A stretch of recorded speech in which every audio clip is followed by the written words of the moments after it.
我跟你说，这个菜，我告诉你，都能火遍整个中国，太健康了。对，下一个节目啊，汆水蛋。汆水蛋，哎，据说这水蛋是奶奶传承的。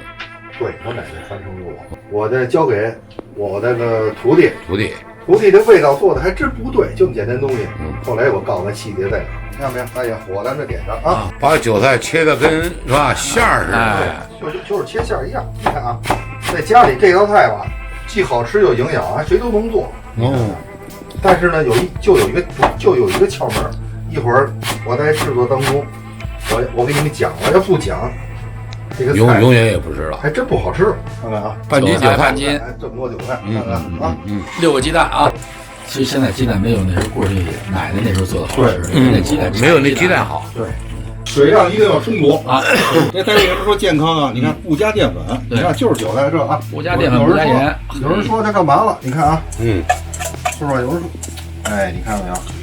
这就邪恶，直接下锅，你看到没有？这个火要大了，它你看可以小一点，是吧？再微微的小一点，是吧？别太小了，对，让它起炖熟。哎，这就叫炖，你看啊，炖熟。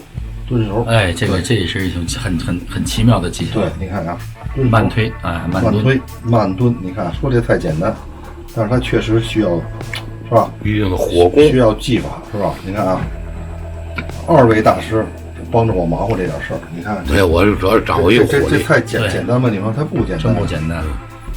往往有些菜啊，是越简单的方法是越不简单。对，平凡当中啊，没有平凡，对，不平凡。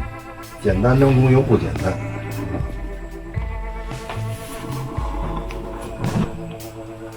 你看还把这点不行，你看这点破的开锅了，你看。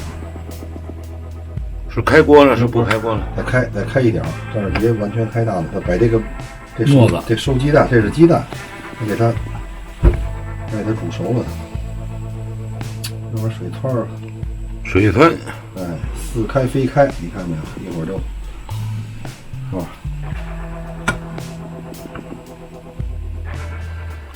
嘿，大家已经是浸熟了啊，静下来了。这纯粹是浸熟的。你看，有点像鸡豆花啊。对呀，你看啊，这马上该熟了，你看啊，你看我们摆这个，是吧？你看这落的，这可以要可以不要，你看，基本就快熟了，你看啊，你看，哎，马上该熟了，看啊，鲜嫩啊，鲜嫩，这叫可以。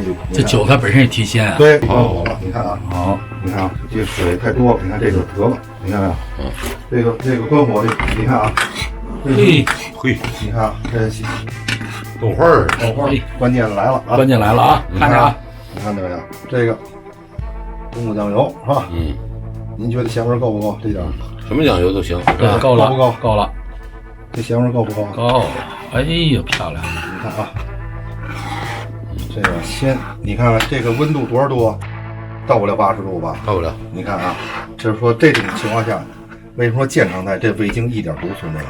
就把这点味精就加进去就行了。你看没有？啊，香油，看看。这个菜我是今天头一次在亲自现场看见的，过去是在电视上孙大师做过。哎，这个做过之后再也没做过，没做过。这个菜你再不做也失传了啊！这个菜极嫩，大哥，您看这就完了，你看，您看啊，一会儿您尝尝啊。我跟你说，这个菜，我告诉你，都能火遍整个中国，太健康了。对，被大爷给你破起来，给你吃上了，你看看，这急的吃上了。对，哇，真鲜！哎，千万别加酱油。对，正好够馅吧？最关键的东西你知道在哪儿吗？我是说还是不说？这网友这儿，那肯定得说。您发现没有？这韭菜都是脆的。我跟你说，我是说是不说呀？啊，这必须说。要说了就没有秘密了，谁都能做。对呀，要什么秘密？我不说这个。现在你这个胸还这么大，孙大师已经叫网友们学会了。哎，人也知道您奶奶呀。我再跟您，其实我一揭秘您就知道了。我关火调味儿的。如果说你要开着火，有一点火调味儿，苦了。这菜马上这味道就变了，它必须这个香油、味精、酱油不能着热，我是大爷，我是二白，我是三叔，我们是老饭骨。欢迎大家订阅我们老饭骨 YouTube 频道。我们老饭骨组合就是教大家做菜，传授一些精湛的小厨艺，教大家喜欢。希望全球的美食爱好者喜欢我们，订阅我们的频道，点亮我们的小铃铛。同时在这里我们祝全球的华人万事如意，恭喜发财。